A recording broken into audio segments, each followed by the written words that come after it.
Y terminamos con hemorragia digestiva baja, un tema menor, pero que rápidamente vamos a revisar. Acá la definición es porque el sangrado es distal, ¿no es cierto?, al ángulo de Treis, es por debajo del ángulo de Treis. En cuanto a la etiología, recordar, en adultos la causa más frecuente de sangrado digestivo bajo es la diverticulosis. Los divertículos. Miren los divertículos que más sangren, son los del lado derecho. Colon ascendente, acuérdate, colon ascendente sangra, diverticulosis. ¿Cómo es el sangrado de la diverticulosis? Es un sangrado arterial, ojo, arterial, ¿ya? Y acuérdate con la mnemotecnia mía, masivo, indoloro y se autolimita. A diferencia del sangrado por angiodisplasia, que es un sangrado venoso y es masivo, indoloro y recidivante. Entonces el más frecuente es por divertículos, definitivamente, sangrado bajo masivo, divertículos. Pero también tienes angiodisplasia, que son malformaciones. Es un sangrado venoso, masivo, indoloro, recidivante. Y luego tienes cáncer, pues, ¿no? Cuyo sangrado puede ser desde leve hasta severo, pero puede ir acompañado de dolor. Eso es la diferencia en el cáncer. En el cáncer puede haber dolor, ¿ya? Y a causas ya menos frecuentes. El hemorroide, por ahí a veces se confunden que es la causa más frecuente, pero es un sangrado mínimo que no descompensa al paciente. Los sangrados que descompensan al paciente es por divertículos, por angiodisplasia, porque son sangrados masivos, hasta por cáncer, cuando el sangrado es severo, y van a generar shock, inestabilidad. Pero un hemorroide no, pues, un hemorroide no. Las colitis, ¿no?, isquémicas, inflamatorias, la colitis infecciosa por Shigella, ¿no?, en caso de los adultos, etc. Hay etiologías también en niños. La etiología en niños más frecuente es la fisura anorrectal, ¿no?, patología anorrectal. Pero también está la intususcepción, ese sangrado bajo más dolor, acuérdense, o el divertículo de Meckel, que es el sangrado indoloro, ¿no? Sangrado indoloro, porque es un rezago del conducto onfalomesentérico, donde hay tejido ectópico, el más frecuente gástrico, que va a generar sangrado, pero sin dolor, porque si es sangrado con dolor, descartar intususcepción. Muy bien, el diagnóstico vienen por sangrado rojo vinoso, hematoquesia, lo más probable que sea sangrado del colon, rectorragia, sangrado rojo rutilante, entonces de recto. Eso es sangrado bajo, ¿estamos? O bueno, el crónico, que da anemia ferropénica, microcitosis, ferritina baja, o el sangrado oculto, que lo diagnosticamos con TB non positivo, ¿no? Sangrado bajo. Bien, para el diagnóstico tenemos la colonoscopía como prueba inicial. Definitivamente, la colonoscopía nos va a hacer ver los divertículos y también malformaciones como angiodisplasia, que son las principales causas de sangrado bajo, sobre todo masivo, ¿no? Así se ven los divertículos en una colonoscopía, ¿no es cierto? Se ve ahí la evidencia de las soluciones de continuidad, las angiodisplasias, que son como arañas vasculares, y tenemos entonces ahí las principales causas en adultos, ¿no? Cuando es negativa, hay que pedir angiografía muchas veces, pero el sangrado tiene que ser activo en una angiografía. O cuando tenemos divertículo de Meckel, la gammagrafía con tecnesio 99 es de elección en divertículo de Meckel. Muy bien, pero la de elección es la colonoscopía, definitivamente. En el tratamiento, igual, el tratamiento inicial es reponer la volemia, pasar cristaloides, sus catéteres, transfusión, dependiendo de la hemoglobina. Eso es lo primero. Luego la terapia endoscópica, una vez estable, le hacemos endoscopía y a través de la colonoscopía hacemos tratamientos hemostáticos, coagulación, clips, etcétera, ¿no? Sobre todo en los divertículos, ¿ya? Cuando falla podemos intentar por la arteriografía embolizaciones, también se puede intentar. Y el último recurso es la cirugía, ¿no? Si te dicen un divertículo que tiene sangrado masivo, refractario, que no responde al tratamiento endoscópico, a la colonoscopía, entonces el último recurso es la cirugía. Se hace una hemicolectomía, ¿no?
Disfagia.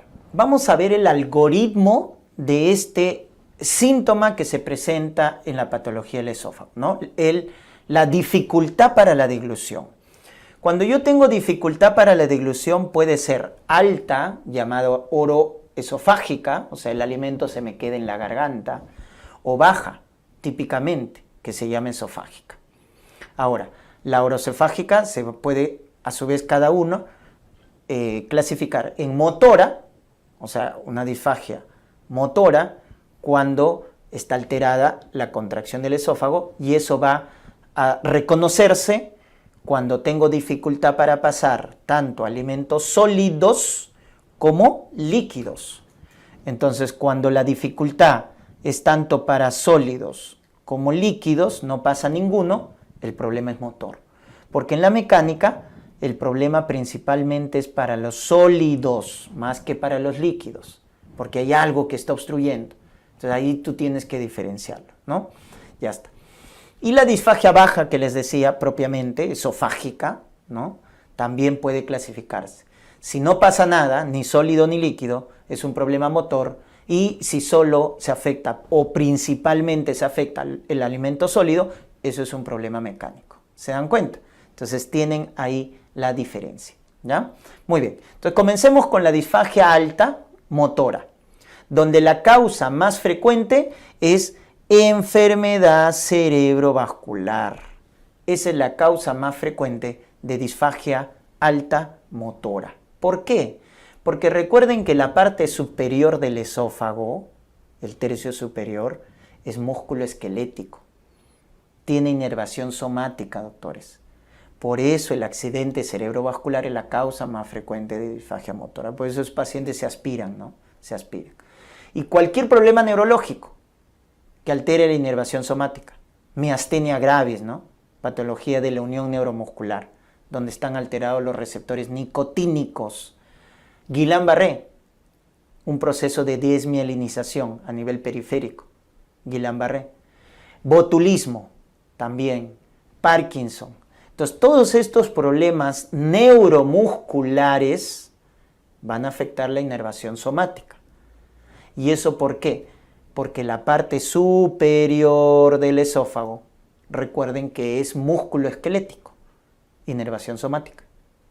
Y las 2/3 inferiores del esófago es músculo liso. ¿Estamos? Entonces, ahí viene la diferencia. Muy bien. Y en la disfagia alta mecánica, ¿quién tenemos? Al famoso divertículo de Zenker, que te preguntan, ¿no? ¿Cuándo sospechar un divertículo de Zenker?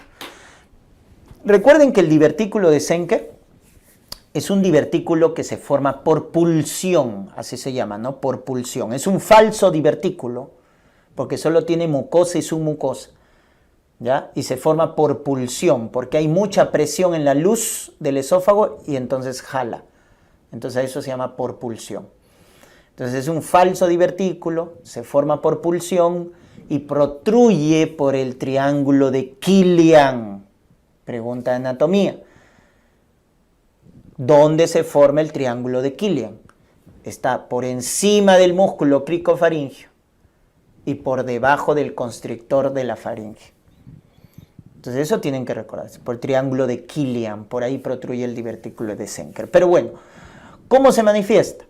Un caso clínico típico sería adulto mayor, varón, adulto mayor, que presenta disfagia motora asociada a litosis. Ese es el dato. Abuelito con disfagia motora, con disfagia mecánica más halitosis, ¿correcto? Una disfagia alta mecánica y que está produciendo halitosis.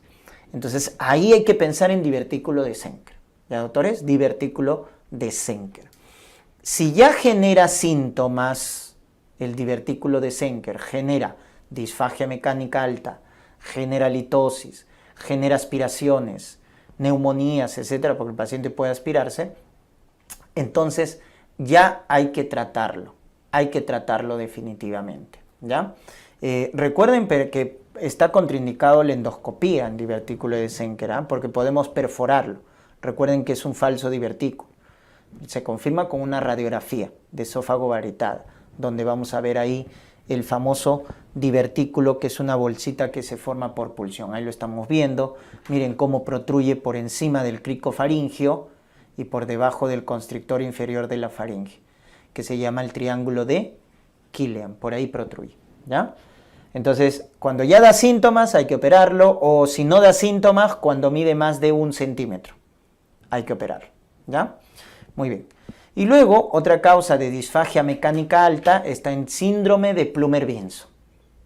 Doctores, el síndrome de Plummer-Vinson es característico en mujeres mayores, mujeres adultas, que van a tener una triada. Van a tener anemia ferropénica, van a tener, en este caso, glositis atrófica y su disfagia, ¿no?, mecánica, producida por membranas faringoesofágicas. Entonces, cuando les den esa historia de mujer adulta con anemia ferropénica, datos de anemia ferropénica como la coiloniquia, ahí lo estamos viendo, ¿no?, la famosa uña en forma de cuchara, ¿no?, coiloniquia, anemia ferropénica, glositis atrófica y su disfagia alta por membranas faringoesofágicas. Ahí tienes que pensar en síndrome de Plummer-Vinson. Síndrome de Plummer-Vinson. El tratamiento es darle suplemento de hierro y hacer dilataciones endoscópicas para esas membranas faringoesofágicas. Porque, ojo, este síndrome predispone a carcinoma epidermoide de esófago. ¿Ya? Predispone a carcinoma epidermoide. Muy bien. Y luego tenemos los problemas de abajo. Disfagia esofágica, igual, motora, mecánica. Motora cuando no pasa nada, ¿no?, ni sólido ni líquido. Entonces, lo típico representante, la calasia, pues como disfagia motora. Luego está el espasmo difuso del esófago y luego está la esclerodermia, ¿correcto? Entonces, tenemos esos 3 problemas motores típicos del esófago, de la parte distal, pues, ¿no? Entonces, la calasia, recuerden que se presenta con historia de regurgitación, de disfagia motora, baja de peso. Acuérdate esos 3 datos. Disfagia motora, regurgitación, baja de peso, dolor torácico, piensa en acalasia, ¿correcto? Piensa en acalasia. Problema motor que te hace bajar de peso, piensa en acalasia. Cuando vamos a la etiología, vemos que lo más frecuente es idiopático, es la acalasia primaria, idiopático. Y tenemos también la acalasia secundaria, que en nuestro medio es producido por la enfermedad de Chagas. Acuérdense, enfermedad de Chagas. Pero también linfomas, etcétera, pueden producir una acalasia secundaria, ¿ya? Muy bien. Entonces, cuando tengo la sospecha clínica de una acalasia, pido la radiografía y me sale esta imagen típica, ¿no?, que te tienes que acordar, ¿no? Miren cómo termina afilado en la punta, ¿no es cierto? Entonces, termina afilado en la punta y eso se llama en punta de lápiz, pico de pájaro, cola de ratón, cualquier denominación que te haga acordar esto, a un afilamiento en la parte distal del esófago, ¿producto de qué? Producto de que el esfínter esofágico inferior está bien contraído. Esa es la patogenia o el común denominador en la acalasia. El esfínter esofágico inferior está hipertónico, está muy contraído. Por eso un paciente con acalasia no puede tener pirosis. Eso es un criterio de exclusión. La acalasia no va con pirosis. Va con disfagia, porque no puede pasar los alimentos, va con regurgitación, baja de peso, porque no ingiere bien, no se alimenta bien, y no va a haber pirosis. ¿Por qué no hay pirosis en la acalasia? Porque el esfínter esofágico está bien contraído. Y eso se produce por un desbalance de sustancias. Las sustancias que contraen el esfínter están aumentadas, que vienen a ser la acetilcolina y la sustancia P. Y las que contraen están disminuidas, el óxido nítrico y el BIP. Entonces el óxido nítrico y el BIP están disminuidos, que son los que relajan el esfínter. Y la acetilcolina y la sustancia P están aumentados, que son los que contraen el esfínter. ¿Estamos? Entonces eso tienes que ver. Y tu cuerpo del esófago, el cuerpo del esófago, ahí está, tiene destrucción en parches del plexo de Auerbach, tiene destrucción parchada del plexo. ¿Qué es el plexo de Auerbach? Es el plexo motor, es el que va a contraer el esófago para su peristaltismo. Entonces, como está destruido en parches, va a tener alteración en la contracción del esófago. Por eso hay un peristaltismo. Miren, por eso el esófago lo ves dilatado, porque la contracción está alterada. ¿Ya? Es lo más típico, lo más frecuente, lo más común. ¿Ya? Muy bien. Entonces, eso es lo que vamos a ver en la acalasia. Es una aperistalsis del cuerpo y un esfínter muy contraído. El tratamiento farmacológico podemos hacer con nifedipino, cuando el paciente no se puede operar, con inyección de toxina botulínica, ¿no? En pacientes de alto riesgo quirúrgico. Entonces damos manejo conservador, nifedipino, inyección de toxina botulínica. Porque el tratamiento más efectivo a largo plazo de la acalasia, doctores, es la cirugía. La típica cirugía de la acalasia que se llama miotomía de Heller. Esa es la cirugía de acalasia que tienen que acordarse.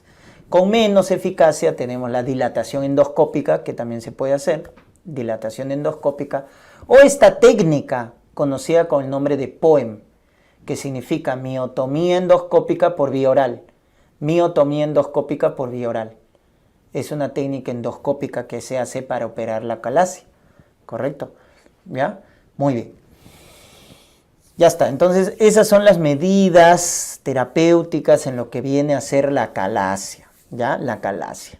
Muy bien, el espasmo difuso del esófago se caracteriza porque hay dolor torácico, ese es el síntoma cardinal, que se desencadena por consumo de alimentos fríos o calientes, ya que se inducen contracciones terciarias en el cuerpo del esófago y da la imagen radiográfica conocida con el nombre de esófago en sacacorcho.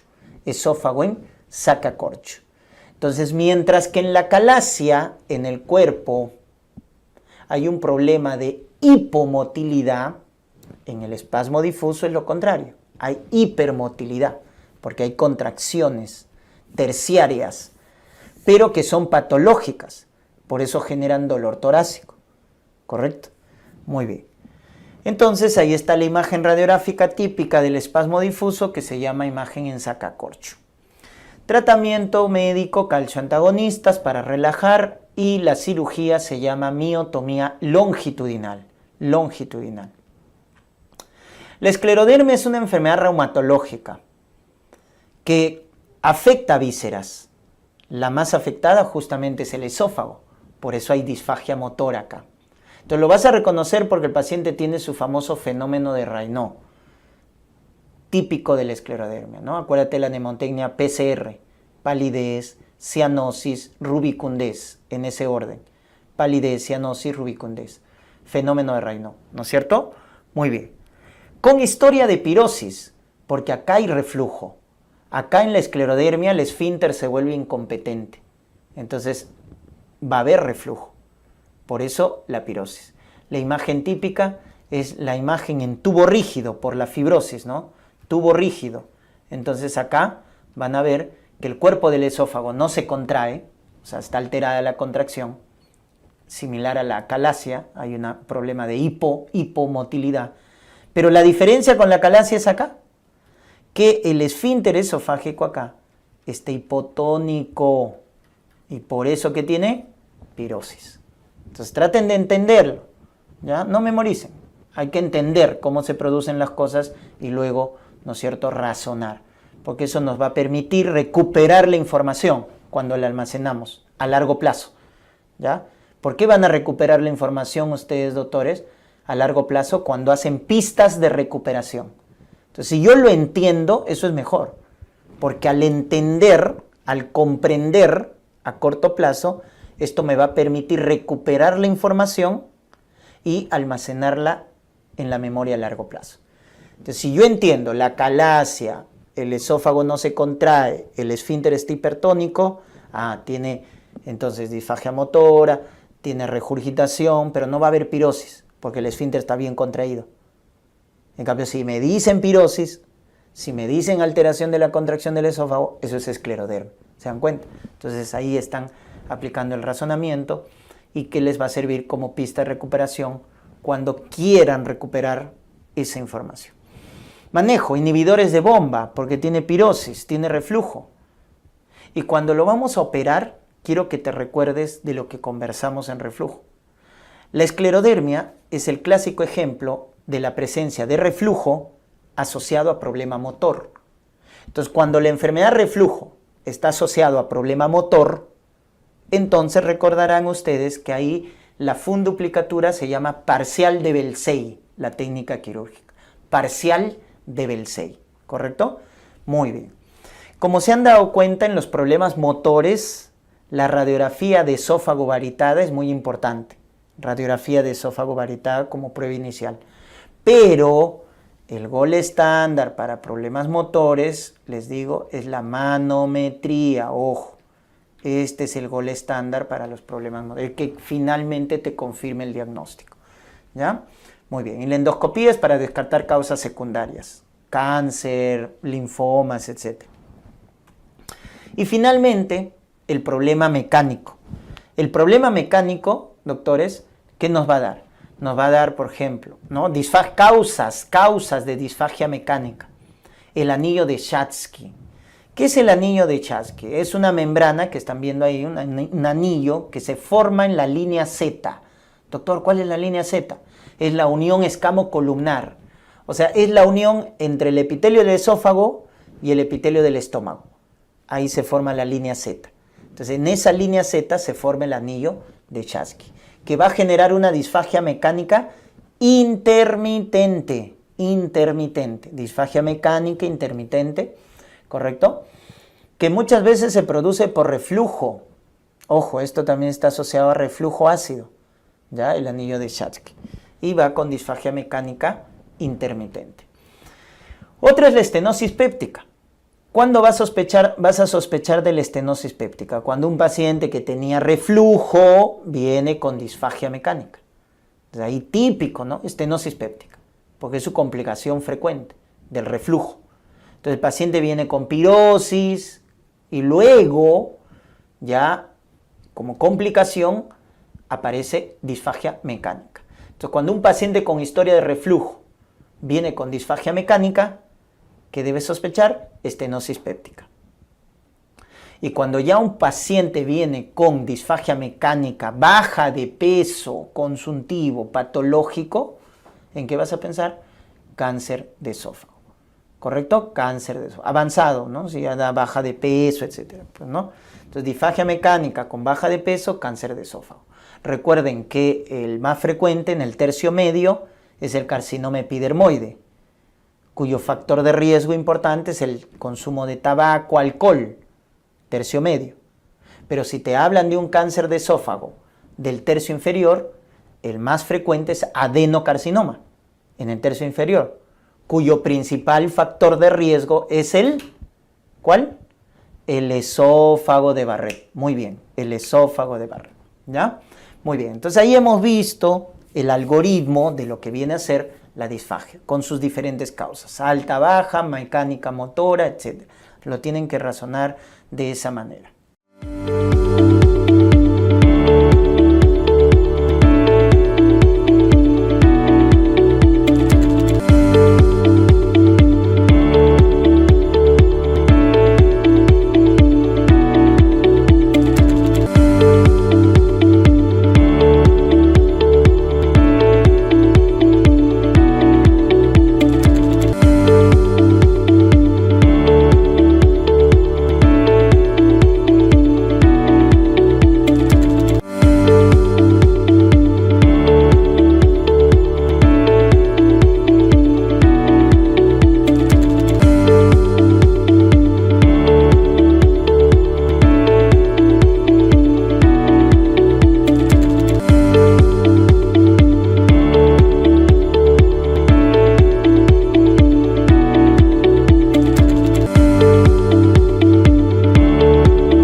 Y bueno, la esofagitis, recuerden en este caso, que es una complicación del reflujo, doctores. Eso es la esofagitis más frecuente.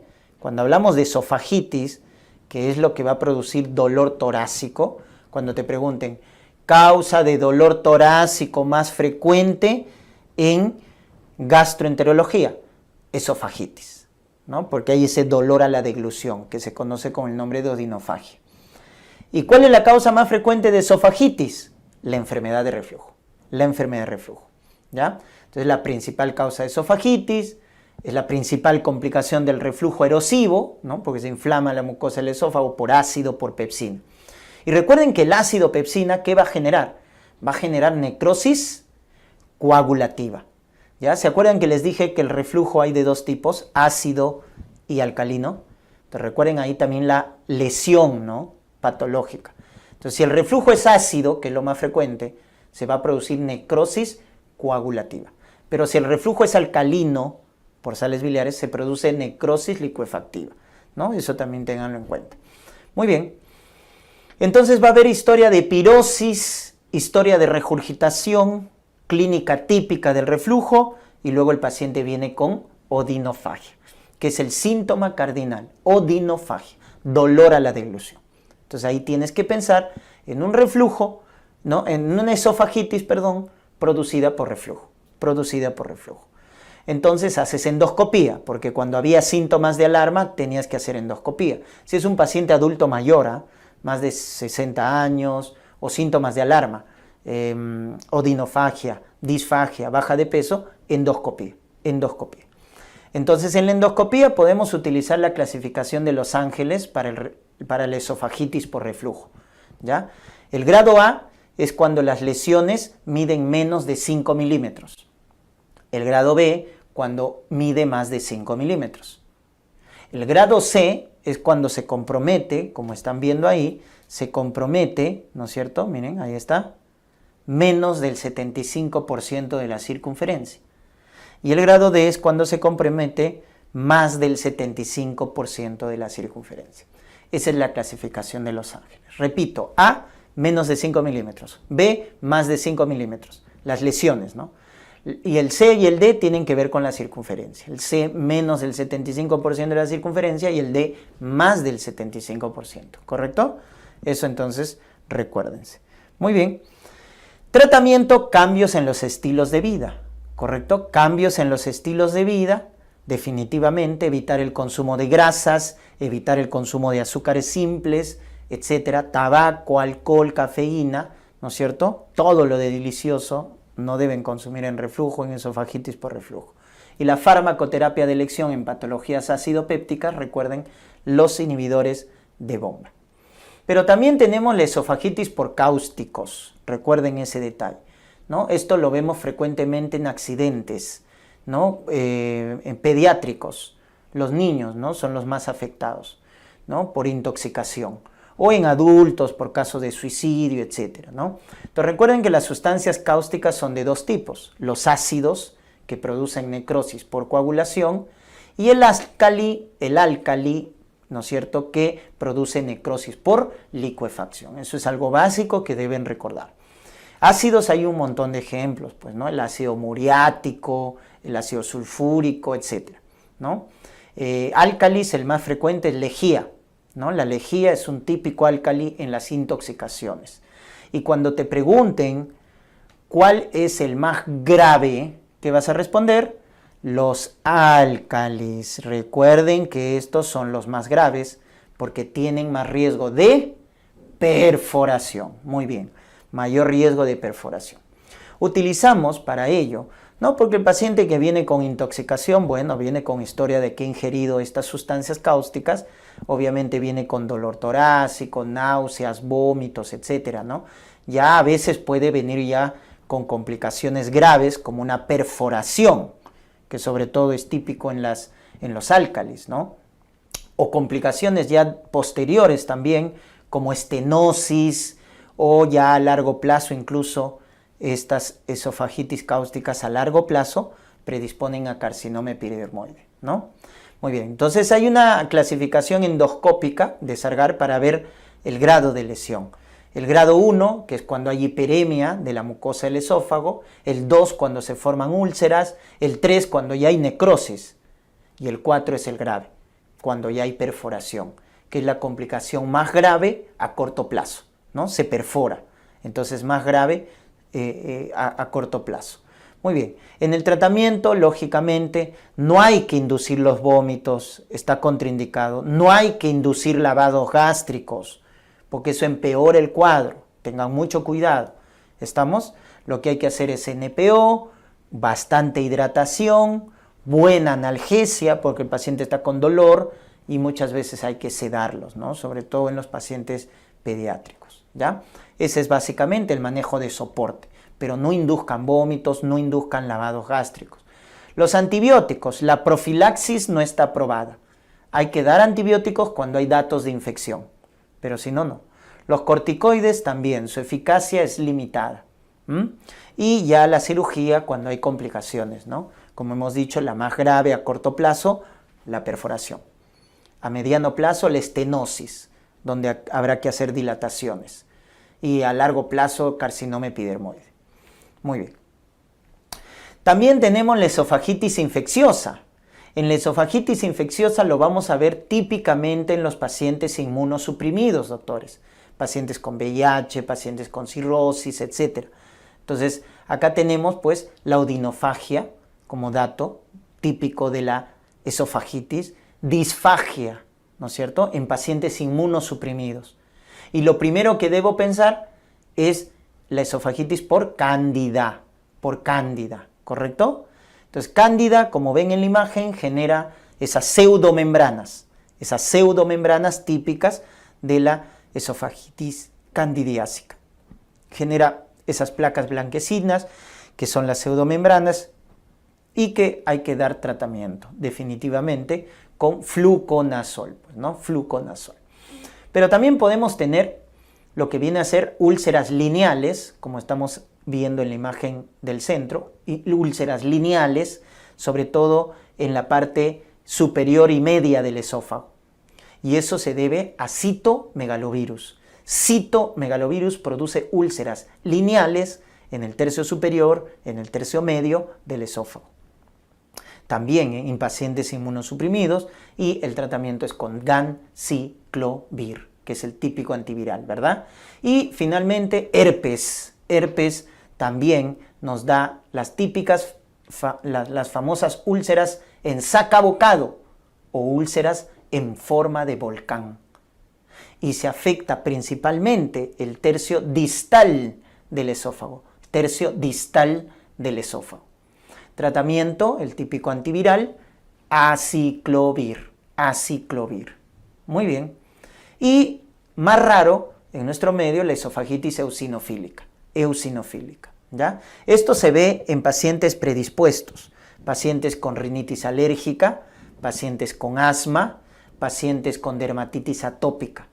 En ellos hay que sospechar esofagitis eosinofílica, que viene con disfagia, que es su síntoma más frecuente, ¿no es cierto?, con impactación del bolo alimenticio, eso es muy típico, se impacta el bolo alimenticio, y cuando hacemos endoscopía encontramos estas típicas lesiones, ¿no? Unos anillos circunferenciales en el esófago que se conoce con el nombre de traquealización esofágica. Es el llamado esófago felino, ¿no? Como si fueran las garras del felino como tal. Traquealización del esófago. Eso lo vemos en la esofagitis eosinofílica. Y lógicamente el que nos va a confirmar es la biopsia, cuando veamos más de 15 eosinófilos por campo, ¿ya? Por campo. Muy bien, ¿cuál es el tratamiento? Inhibidores de bomba, primera línea, omeprazol, y si no hay respuesta, hay que dar corticoides en aerosol, budesonida, fluticasona, etc., ¿ya? Cuando no hay respuesta a la terapia antiácida. Muy bien.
Vamos con dispepsia, doctores. La dispepsia es un cuadro clínico, es un síntoma que se caracteriza por dolor en abdomen superior, dolor en epigastrio. A eso se conoce con el nombre de dispepsia, ¿correcto? Lo que hay que identificar en la dispepsia es si el problema es funcional o el problema es crónico. Lo más frecuente, doctores, es el problema funcional. A eso se conoce con dispepsia funcional o dispepsia no ulcerosa. Así se llama, funcional o dispepsia no ulcerosa. ¿Qué es lo más frecuente? Miren, 70%. Ya les dije, en gastroenterología, los problemas crónicos más frecuentes son funcionales. Diarrea crónica, funcional. Dolor abdominal crónico, funcional. ¿Se dan cuenta? Lo más frecuente es funcional.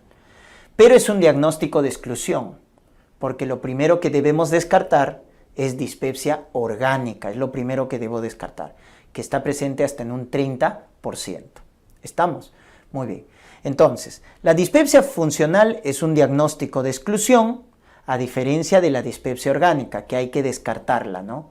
Entonces, ¿cuáles son causas de dispepsia orgánica? A la cabeza, la causa más frecuente benigna es la úlcera péptica, ¿no? Por eso a la dispepsia orgánica también le llaman dispepsia ulcerosa y a la funcional no ulcerosa. Porque la úlcera péptica, doctores, es la causa benigna más frecuente de dispepsia orgánica. Y la maligna más frecuente de dispepsia orgánica, cáncer de estómago, adenocarcinoma gástrico. Entonces ahí tienen la causa benigna y maligna respectivamente más frecuentes de dispepsia orgánica. Luego hay otras causas, la enfermedad de reflujo, medicamentos, AINES, hierro, digoxina, la misma pancreatitis también que da abdomen en la parte superior, severa, ¿no? Que se irradia en cinturón. Alteraciones metabólicas como hipercalcemia o hipercalemia también pueden dar este cuadro clínico, carcinoma hepatocelular o trastornos sistémicos como diabetes, disfunción tiroidea o de paratiroides. Entonces hay una lista enorme, pero los dos primeros son los más frecuentes. ¿Estamos? Entonces esto es lo primero que hay que descartar, doctores, la dispepsia orgánica, ¿ya? Y hay que sospechar dispepsia orgánica cuando justamente tenemos síntomas de alarma, ¿no? Por ejemplo, un paciente que viene con baja de peso, más del 10% en un año o más del 5% en 6 meses. Es pérdida de peso ya consuntiva, patológica, ¿no? Hemorragia digestiva, anemia ferropénica, vómitos severos, disfagia mecánica. Entonces, esos son síntomas de alarma frente a una dispepsia. Cuando una dispepsia viene con anemia ferropénica, baja de peso, hemorragia, vómitos severos, disfagia, estos síntomas de alarma nos deben hacer descartar un problema orgánico. Entonces haremos endoscopía. O sea, ahí indicamos endoscopía. ¿Cuándo indicamos endoscopía en la dispepsia? Cuando hay síntomas de alarma.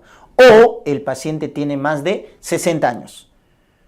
Un paciente con más de 60 años con historia de dispepsia, de frente endoscopía, de frente. Si tiene menos de 60 años, busquen los síntomas de alarma. Anemia ferropénica, hemorragia, baja de peso, vómitos severos, disfagia. ¿Se dan cuenta? De esa manera. Pero si no hay esos síntomas de alarma, el paciente es joven, no hay síntomas de alarma, entonces lo más probable es que sea un problema funcional. Lo más probable, que es lo más frecuente, ¿no? Pero es un diagnóstico de exclusión. Y ahí tienen que recordar los llamados criterios de Roma 4. Los criterios de Roma 4, doctores, nos dicen para dispepsia funcional que el tiempo de enfermedad debe ser de al menos 6 meses y que deben estar activos en los últimos 3 meses. Ese es el primer criterio. Tiempo de enfermedad, 6 meses, activos al menos en los últimos 3 meses. En la cual hay historia de ¿qué? Alguno de estos síntomas. O plenitud postprandial, saciedad precoz o dolor tipo ardor en epigastrio. ¿Correcto? Esa es la dispepsia. Así se describe la dispepsia, doctores, ¿no? El dolor tipo ardor en epigastrio, saciedad precoz o plenitud postprandial. Eso viene a ser la dispepsia, doctores. Entonces tiene que tener uno de esos 4 datos. ¿Estamos? Pero para decir que es un problema funcional, no tiene que haber evidencia de organicidad. Eso es lo que aumenta el criterio Roma 4. La endoscopía tiene que estar normal. Ausencia de infección por Helicobacter pylori. Ausencia de enfermedad orgánica o sistémica que justifique ese dolor. Entonces, con eso descarto el problema orgánico. ¿Se dan cuenta? Endoscopía negativa, Helicobacter pylori negativo y no hay enfermedad orgánica o sistémica que lo fundamente. Entonces, esos criterios son los famosos criterios de Roma 4 para el diagnóstico de dispepsia funcional. ¿Cuál es el tratamiento de la dispepsia funcional? Que te pueden preguntar. Antiácidos, primera línea. Inhibidores de bomba de protones cuando estamos frente a una dispepsia funcional. Si no hay respuesta, segunda línea, antidepresivos tricíclicos, amitriptilina. Y si no hay respuesta, proquinéticos, como tercera línea. Antidopaminérgicos, metoclopramida. ¿Ya?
Bien, doctores, vamos a revisar ahora el tema de pancreatitis crónica, ¿correcto?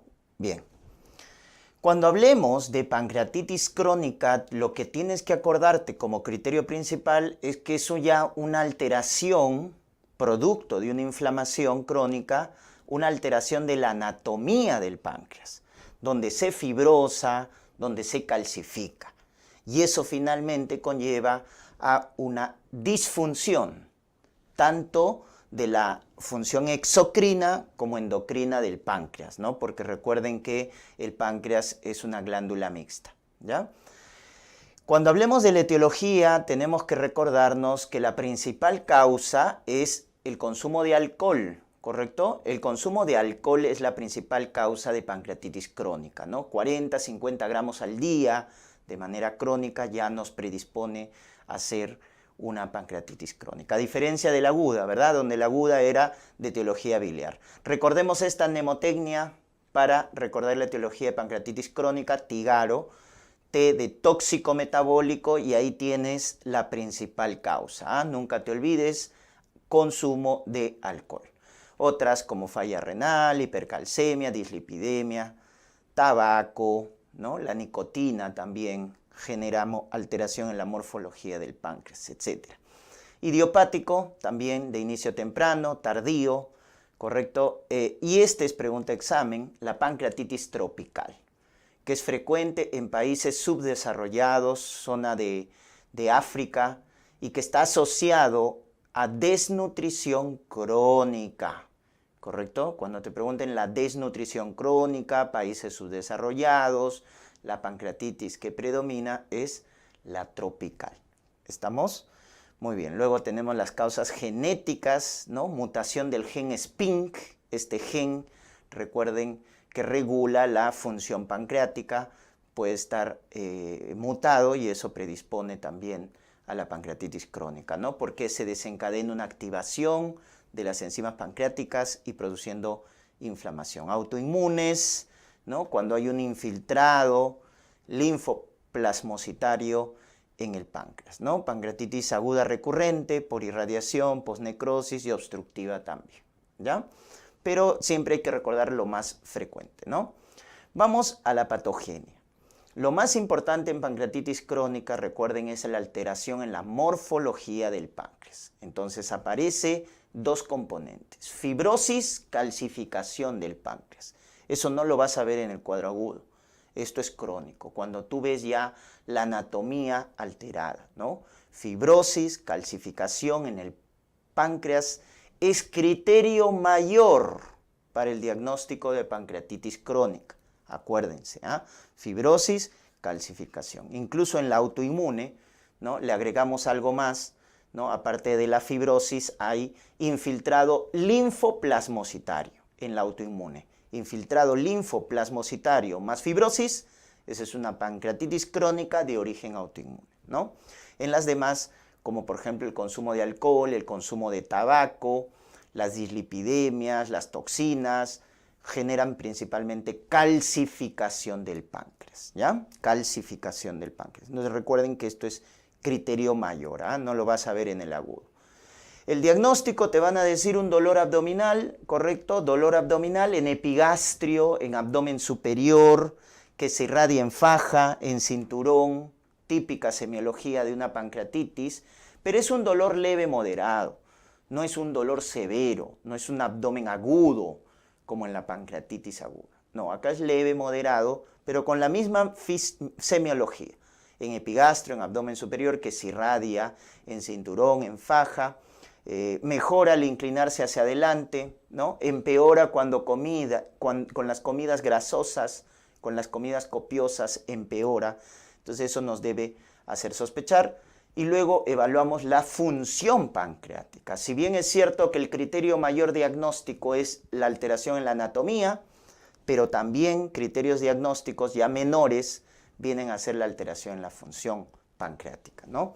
Recuerden que entonces se va a alterar tanto la función endocrina como exocrina del páncreas, ¿ya? Entonces, ¿qué va a aparecer? Aparte del dolor abdominal, del dolor abdominal que presenta el paciente, va a presentar esteatorrea, ¿correcto? Esteatorrea, que es la presencia de grasas en las heces. Puede aparecer también diabetes, ¿no? Por eso hay una mnemotecnia que tienes que acordarte acá en pancreatitis crónica, que es SET, ¿correcto? Calcificación del páncreas, ¿ya? Que es criterio mayor. Esteatorrea, producto de la disfunción exocrina, ¿no? Porque las enzimas pancreáticas, una de ellas la lipasa pancreática, al estar alterada no se digieren las grasas, entonces las heces aparecen con grasas, eso se llama esteatorrea, disfunción exocrina. Y la diabetes, que es la disfunción endocrina, ¿no? Disfunción endocrina, se alteran los islotes de Langerhans, acuérdate, las células beta que producen insulina, ¿no? Están alteradas, entonces aparece diabetes, ¿ya? Incluso esta función endocrina es la primera que se pierde, ¿no? Porque para que aparezca diabetes tiene que destruirse hasta un 75% del parénquima pancreático. En cambio, para que aparezca esteatorrea se tiene que destruir hasta 90% del parénquima pancreático, ¿no? Entonces, primero aparece la disfunción endocrina, ojo. Luego la disfunción exocrina, que es la esteatorrea, ¿no? Y el criterio mayor, que siempre va a ser la calcificación, ¿correcto? Entonces, cuando veas ese dato de esteatorrea, diabetes, te dicen en la tomografía calcificación del páncreas, ya te están regalando el diagnóstico. Ahora, para diferenciarla de la aguda, tu amilasa lipasa está normal, ¿no? Porque si tu amilasa, que es la enzima sensible, y tu lipasa, que es la enzima más sensible y específica, están elevadas, no, ese es un cuadro agudo. Incluso puede ser una crónica reagudizada, cuando estas enzimas, que lo has visto en pancreatitis aguda, se elevan, ¿no? Más de 3 veces su valor normal. Pero si es una crónica, van a estar normales. Por el contrario, el perfil hepático, fosfatasa alcalina, bilirrubina se pueden elevar porque muchas veces hay obstrucción del conducto pancreático principal, el conducto de Wilson, ¿ya? Este es el test más sensible, acuérdate, sensible ese de test de secretina. Si te preguntan la prueba más sensible, es el test de secretina, ¿correcto? Este test de secretina sale positivo, pues positivo, ¿no? ¿Ya? Es la prueba más sensible. La esteatorrea, que dijimos, es un criterio diagnóstico que nos revela disfunción endocrina del páncreas, ¿no? Con la tinción Sudán se pintan las heces y podemos ver más de 7 gramos en 24 horas en las deposiciones, y ese es un criterio para pensar en pancreatitis crónica. Y esta es la prueba más específica, tripsinógeno. El tripsinógeno va a estar bajo, ¿no? El tripsinógeno va a estar bajo. Es más específica. La secretina es sensible, el tripsinógeno es específico, ¿correcto? Muy bien, entonces de esa manera, con el criterio clínico, con las pruebas de función pancreática, ya vamos orientando el diagnóstico, ¿no? Si por ahí todavía se resiste al diagnóstico, podemos hacer uso ya de estudios de imagen, ¿no es cierto? Entonces tenemos la prueba inicial, que es la de elección, la prueba inicial, que es la tomografía. Recuerden, para ver todo el retroperitoneo, tomografía, ¿correcto? Tomografía. Acuérdense de ese dato, ¿ya? Entonces vamos a ver en la tomografía, pues como estamos viendo acá en la imagen, ¿no? El páncreas, miren, calcificado, ¿no? Tiene zonas de calcificación. La colangioresonancia, que tiene más especificidad, la tomografía es sensible, la colangio es específica, pero el gol estándar, ojo, es la CEPRE. El gol estándar es la CEPRE, que es diagnóstica y terapéutica también, ¿ya? Nos revela, miren, los conductos, no solo biliares, sino pancreáticos estenosados, ¿no? Le llaman en collar de perla, ¿ya? En collar de perlas. Entonces el CEPRE es el gol estándar para pancreatitis crónica, para ver toda la alteración en la anatomía, que recuerden es el criterio mayor, ¿eh? La alteración en la anatomía. Muy bien.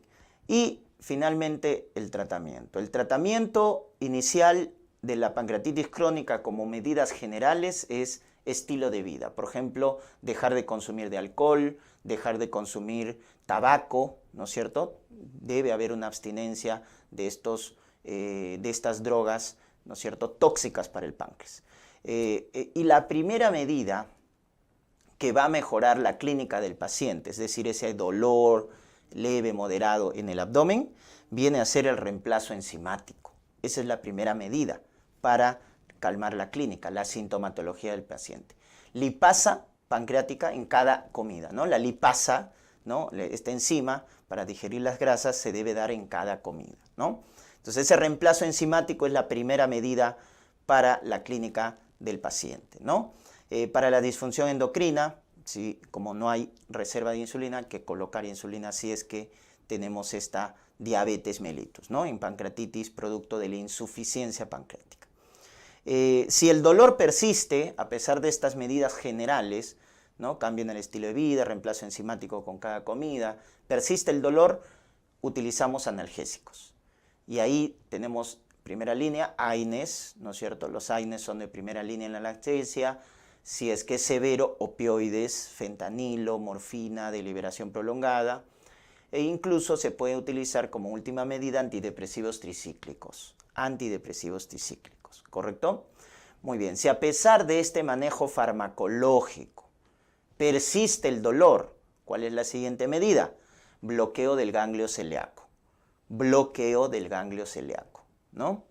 Si a pesar de eso persiste el dolor, tenemos la terapia endoscópica, papilotomía, esfinterotomía, se dilatan los ductos, colocamos stent. Esa es otra medida también frente a la clínica persistente. Y el último recurso, ya si el dolor es intratable, es la cirugía. Es el último recurso, ¿no? Entonces recuerden ese dato de secuencia porque por ahí lo han preguntado en exámenes, ¿ya? Cuando vemos en la analgesia de un paciente con pancreatitis crónica, o sea, para mejorar la sintomatología en la clínica, primero es medidas generales, reemplazo enzimático, luego están tus AINES, tus fármacos, opioides, luego está tu bloqueo del ganglio celíaco, luego está tu terapia endoscópica, colocación de stent, dilatación de ductos y el último recurso, la cirugía. En ese orden, ¿correcto? Muy bien. Y en el caso de la cirugía, recuerden que está indicado entonces en estos casos: dolor intratable, la presencia ya de una fístula, pseudoquistes complicados, son indicación de cirugía en pancreatitis crónica. Y recuerden que hay dos tipos de cirugía: técnica de resección y técnicas de drenaje, ¿ya? Entonces, en la técnica de resección, ¿esta cuándo se hace? Cuando el conducto pancreático principal de Wilson ya está estenosado, o sea, menos de 5 milímetros. En cambio, las técnicas de drenaje se hacen cuando el conducto pancreático principal está dilatado, ¿no? Como está dilatado, puedo hacer técnicas quirúrgicas de drenaje. Por ejemplo, una pancreatoyeyunostomía.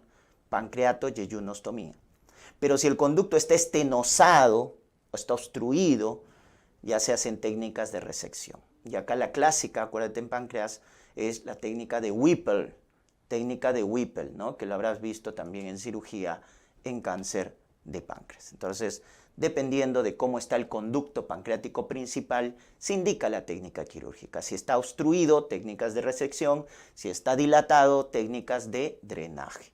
¿Correcto? Gracias.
Bien, doctores, vamos a revisar el tema de ictericia, ¿ya? Ictericia no es en sí una patología, es una manifestación clínica, ¿correcto?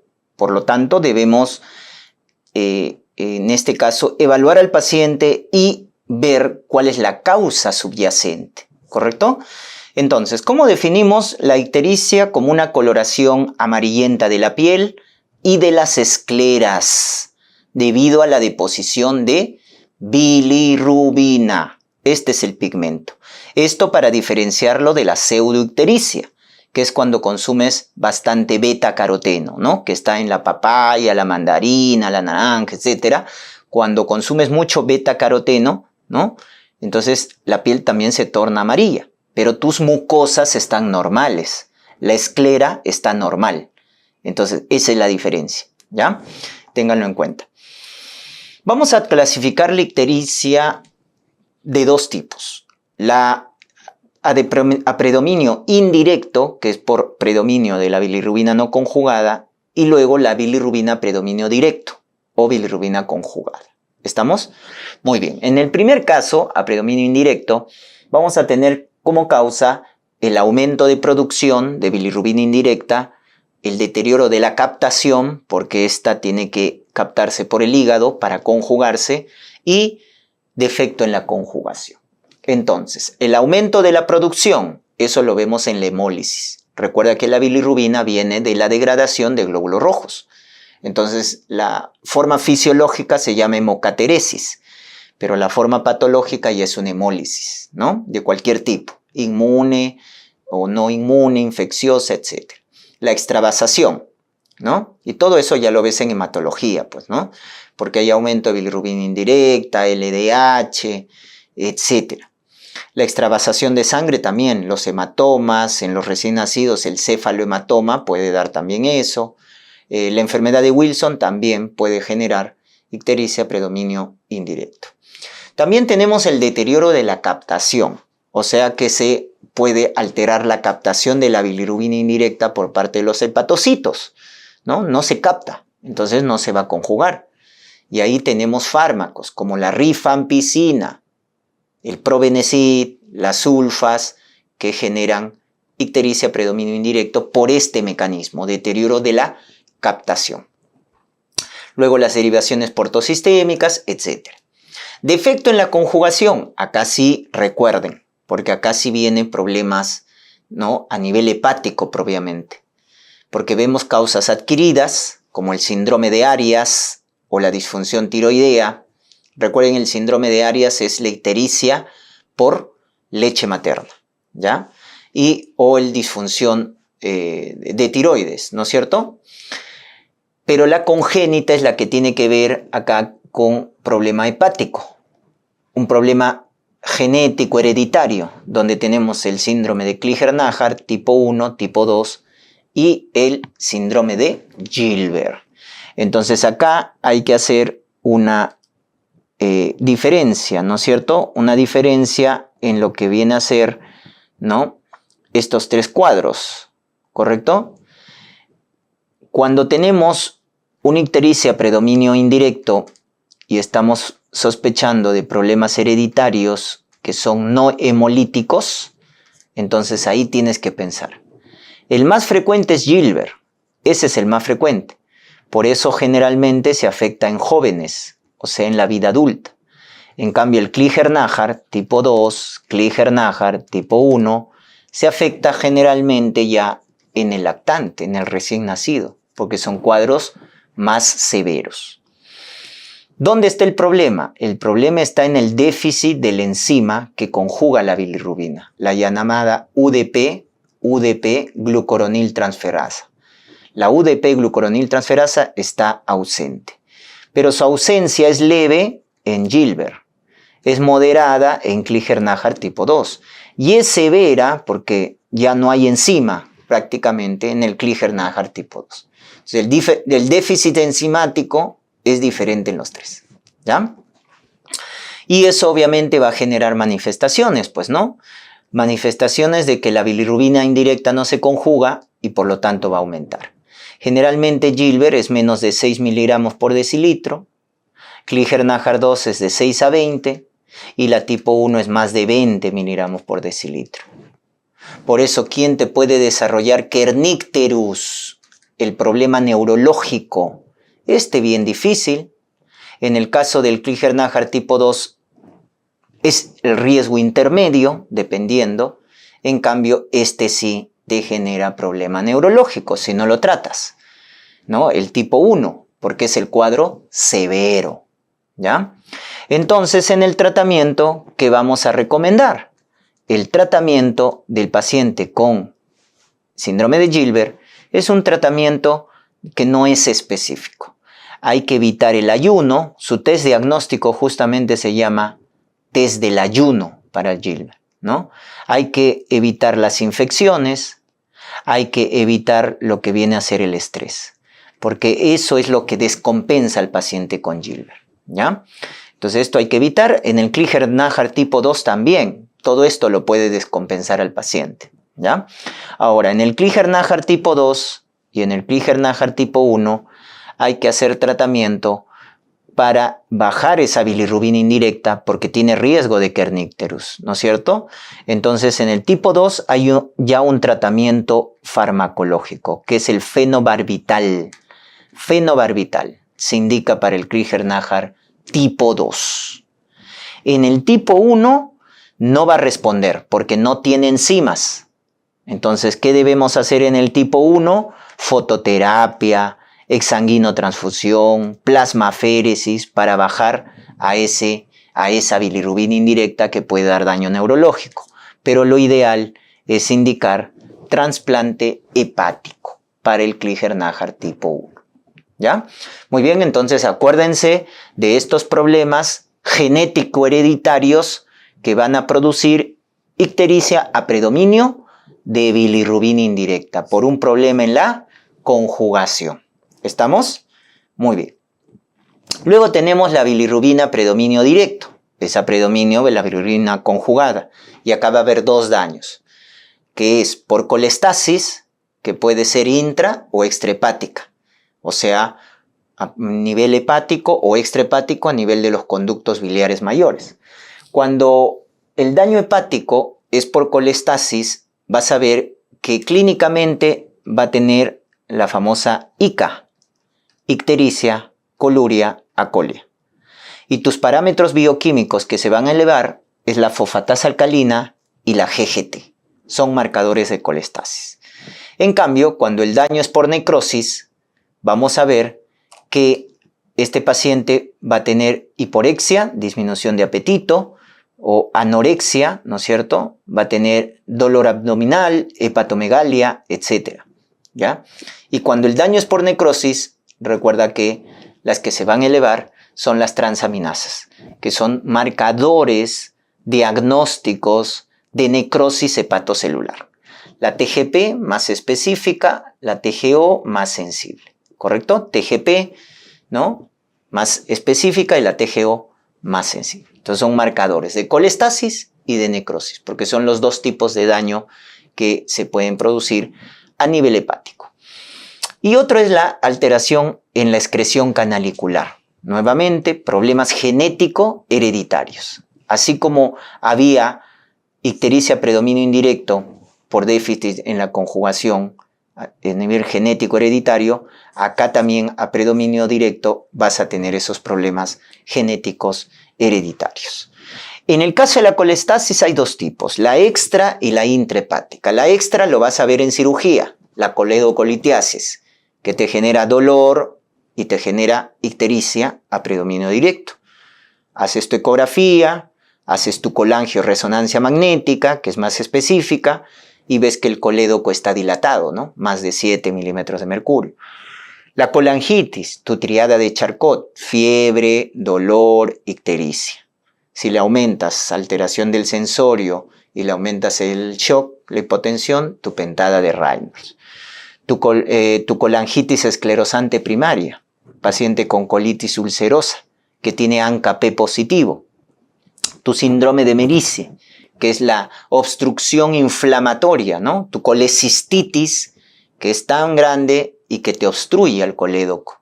Síndrome de Merici, lo vas a ver en cirugía. Eso lo vas a ver en cirugía como tal, ¿ya? Ahora, son causas benignas, pero también hay causas malignas. Por ejemplo, los tumores periampulares. A la cabeza, tu adenocarcinoma de páncreas, que te da dolor, ictericia, baja de peso. Tu marcador tumoral sea 19.9 elevado. Parásitos, fasciola, ascaris, etc. Infecciones también, ¿no es cierto? Como fiebre amarilla, la enfermedad de Well, en leptospira, ¿no es cierto? También te pueden generar esto. Y en gastro vemos las intrahepáticas, colestasis intrahepáticas, la cirrosis biliar primaria, acuérdate, antimúsculo liso, ANA positivo. En el embarazo, la colestasis gravídica y problemas crónicos como la tuberculosis o la amiloidosis. Acuérdate, TB con sus granulomas, con necrosis caseosa, amiloidosis que te genera síndrome nefrótico, que te genera miocardiopatía restrictiva, macrolosia, túnel carpiano, tinción rojo Congo positivo, ¿verdad? Acuérdate de esos datos. Y fármacos. Y eso te tienes que aprender, porque te pueden preguntar. Fármacos que producen colestasis intrahepática. Tenemos, ¿no?, los esteroides anabólicos pueden darte colestasis intrahepática. Y luego también antibióticos. Acá hay varios antibióticos que hacen colestasis. Amoxiclavulanato, ¿no es cierto? Está sulfas, tetraciclinas, macrólidos. Ahí están los antibióticos, ¿no?, que dan colestasis. Amoxi, sulfatetraclicina, los macrólidos, ¿correcto? Dan, en este caso, colestasis. La ceftraxona también da colestasis. ¿Qué otros dan colestasis? Los IECAS, los antipsicóticos como clorpromacina, los anticonvulsivantes como fenitoína valproato, en este caso, los anticonceptivos, ¿correcto? Los anticonceptivos hormonales. Entonces, acuérdate los ¿no? Anticonceptivos hormonales, antipsicóticos, anticonvulsivantes, antibióticos, son los que generalmente dan colestasis intrahepática. ¿Estamos? Muy bien. En cambio, necrosis lo vas a ver por causa alcohólica, tu hepatitis por alcohol. Cuando tu hepatitis es por alcohol, acuérdate que va a haber anemia macrocítica. Va a haber aumento aislado de GGT. Es una hepatitis, pero te eleva GGT, hepatitis por alcohol. Y te aumenta tus transaminasas a predominio de TGO. Cuando tu TGO se eleva más que tu TGP, eso es hepatitis por alcohol. TGO más que TGP. En cambio, la hepatitis viral te eleva más TGP que TGO. Miren al revés. ¿Ya? Acuérdate, TGO o de OH, hepatitis de alcohol. Muy bien, hepatitis autoinmune, ¿no? Donde está en este caso, tu ANA, tu antimúsculo liso positivo. Acá creo que me equivoqué. Cirrosis biliar primaria es antimitocondrial, ¿verdad? Cirrosis biliar primaria es tu AMA positivo, antimitocondrial. Tu colangitis esclerosante primaria es tu paciente con colitis ulcerosa, ANCA-P positivo. Y autoinmune es tu ANA, tu antimúsculo liso positivo. ¿Ya? Era para ver si estabas atento. Muy bien. Y fármacos también, que en este caso te pueden producir necrosis hepatocelular, típicamente el acetaminofén, el paracetamol, ¿correcto? El paracetamol, recuerda que hace una necrosis por estrés oxidativo, porque la sustancia que se va a derivar del metabolismo del paracetamol, el NADPQ1, es el metabolito tóxico que agota el glutatión, que es un antioxidante. Y al agotar el glutatión genera un estrés oxidativo. Y eso es lo que genera la típica necrosis centrolobulillar del acetaminofén. Necrosis centrolobulillar. La isoniazida también, ¿correcto? La isoniazida genera necrosis hepatocelular, el metotrexate, metildopa, nitrofurantoína, las estatinas que son miotóxicas y hepatotóxicas. Cada vez que usas estatinas, mide enzimas musculares, CPK y también transaminasas, corticoides, amiodarona, diclofenaco y algunos azoles como el ketoconazol, ¿correcto? Entonces ahí estás viendo, ¿no es cierto?, fármacos que producen, en este caso, necrosis hepatocelular, ¿correcto? Necrosis hepatocelular. Estos fármacos, entonces, lo que van a generar es predominio de aumento de transaminasas. Y finalmente tienes tus problemas genético-hereditarios a predominio directo, donde está el más frecuente, Dubin-Johnson. Así como el indirecto, el más frecuente era Gilbert, acá es Dubin-Johnson. Y tienes el síndrome de Rotor, ¿ya? Entonces acá estos dos cuadros, acuérdense que es a predominio directo, ¿correcto? Entonces tienes tu problema de Dubin-Johnson y tienes tu síndrome de Rotor, problemas genéticos hereditarios. ¿Dónde está el problema? En el caso de Dubin-Johnson, la patogenia es una alteración en el transporte canalicular. Transporte. O sea, ya se conjugó la bilirrubina, solo que no se puede transportar a los canalículos biliares. Entonces va a generar una ictericia a predominio directo, a diferencia de Gilbert o Klinger-Najar, que son a predominio indirecto. Eso tienes que acordar. Y Rotor es un problema de almacenamiento. ¿Ya? Muy bien, son mutaciones en diferentes proteínas. ¿Qué vamos a diferenciar? En el caso de Dubin-Johnson y Rotor, ambos son problemas benignos, ¿correcto? Ambos son problemas benignos, pero es más frecuente Dubin-Johnson. Y una alteración que te debes recordar es a nivel de la biopsia, que los hace diferente. En el caso de Dubin-Johnson, el famoso pigmento negro en la biopsia, pigmento negro. En cambio, en rotor, histológicamente, el hígado está normal, ¿ya? En ambos cuadros, simplemente el paciente tiene ictericia, predominio directo. No hay mayor alteración. ¿Estamos?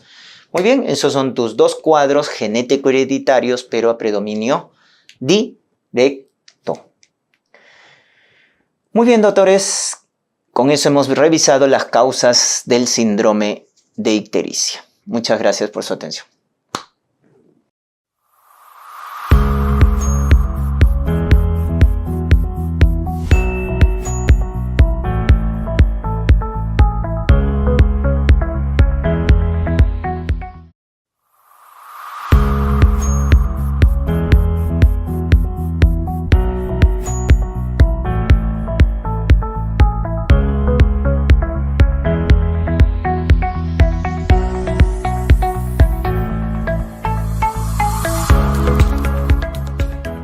Muy bien.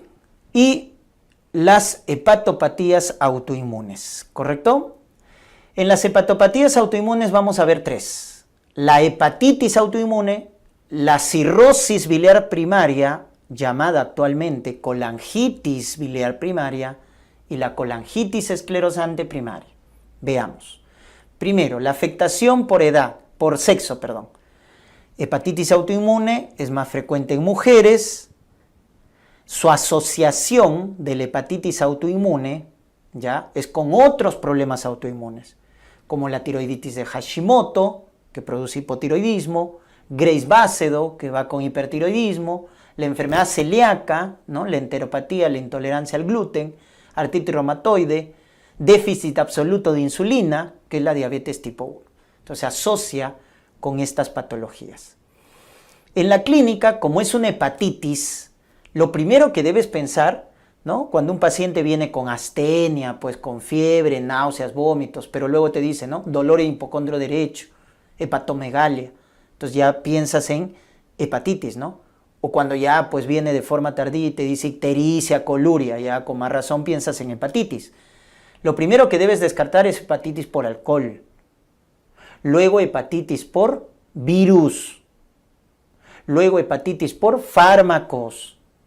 Cuando no encuentres nada de lo más frecuente, alcohol, virus, fármacos, piensa en esta, que es la hepatitis autoinmune, ¿correcto? Entonces es de descarte, ¿no?, al final, porque es menos frecuente.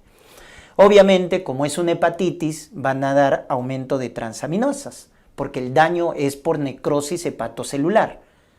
Entonces, y es a predominio de TGP, ojo, TGP, no es como la hepatitis por alcohol, que es a predominio de TGO. Y lo que te va a dar el diagnóstico de la hepatitis autoinmune son los autoanticuerpos. El más sensible, ANA positivo, como lupus, pero este es el más específico, el antimúsculo liso. Entonces, si te dicen, ¿no?, un cuadro de hepatitis, aumento de transaminasas, y al final te dicen ANA positivo, asma positivo, es una hepatitis autoinmune, ¿correcto? Pero en algunos casos, doctores, los autoanticuerpos pueden salir negativos. Entonces imagínate, ¿no?, tu caso clínico te dice, no hay alcohol, no hay consumo de fármacos, serología para virus negativo, pides autoanticuerpos negativo, doctor, no hay nada. Biopsia, pues, doctores, biopsia. Y en la biopsia te sale esto, hepatitis con infiltrado linfocitario, con infiltrado de células plasmáticas. Entonces, esa hepatitis interfase con presencia de células plasmáticas te confirma el diagnóstico de hepatitis autoinmune. Células plasmáticas, acuérdense, linfocitos B, células plasmáticas, plasmocitos. Así tu anticuerpo te salga negativo, por eso hiciste biopsia y encuentras infiltrado linfoplasmocitario. Así tu anticuerpo asma salió negativo, es una hepatitis autoinmune, porque este es ya finalmente el que te confirma, ¿ya? Y el tratamiento es inmunosupresión. Hay que dar corticoides, prednisona, más azathioprina. Ese es el tratamiento. Luego estos dos, lo que van a generar es colestasis, doctores. Colestasis. ¿Estamos? O sea, obstrucción de la vía biliar. Entonces tenemos la colangitis biliar primaria o cirrosis biliar primaria, y la colangitis esclerosante primaria. Acá una primera diferencia. Mientras que la cirrosis biliar primaria es más frecuente en mujeres, acá ya cambiamos.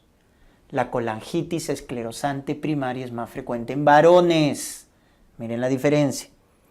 Patologías asociadas. Cirrosis biliar primaria con el síndrome de Cres, que forma parte de la esclerodermia. O tu síndrome seco, el síndrome de Sjögren.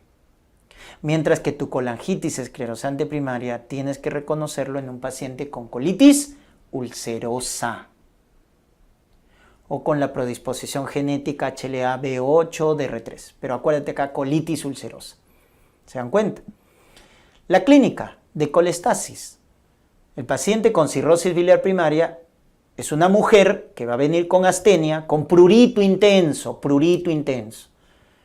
y signos de colestasis. Ictericia, coluria, acolia. Acuérdate, colestasis zika, ictericia, coluria, acolia, con prurito intenso. Y se agregan dos síntomas típicos de la cirrosis biliar primaria, que es la melanosis y la mala absorción. Melanosis y mala absorción. En cambio, en la colangitis esclerosante primaria, este típico paciente que viene con colestasis, con prurito intenso, es un varón, ojo, varón, con antecedente de colitis ulcerosa, que viene con colestasis. Ictericia, coluria, acolia, prurito intenso, puede hacer también colangitis. ¿Se dan cuenta? Muy bien. Pero el antecedente, ¿no? Colitis ulcerosa. Tus enzimas van a ser las de colestasis, fosfatasa alcalina elevada, GGT elevado, porque ambos producen colestasis. Y lo que va a diferenciarte es el anticuerpo. Mientras que en cirrosis biliar primaria es el antimitocondrial positivo, en colangitis esclerosante primaria es el PANCA positivo. Entonces vean ahí la diferencia típica, ¿no es cierto?, de ambas patologías. Y nuevamente, si los anticuerpos salen negativos, te queda la biopsia. Y en el caso de la cirrosis biliar primaria, te van a decir que la lesión es de los conductos biliares pequeños y se llama lesión ductular florida, porque se alteran, ¿no es cierto?, se fibrosan los conductos biliares pequeños. Mientras que en la colangitis esclerosante primaria vas a ver fibrosis, obliteración, no solo de los conductos biliares intrahepáticos pequeños, sino también de los extrahepáticos grandes. Entonces acá vamos a tener esto, miren, la fibrosis de los conductos biliares pequeños, que se va a conocer con el nombre como capas de cebolla, la fibrosis en los conductos biliares, y también se afectan los conductos biliares extrahepáticos, lo cual va a dar en las imágenes, porque acá podemos solicitar imágenes como colangioresonancia o CEPRE, y nos van a dar esta alteración. Los conductos biliares extrahepáticos arrosariados. Por eso, si te recuerdas, la cirrosis biliar primaria te daba colestasis intrahepática, porque solo se afectaban los pequeños conductos biliares.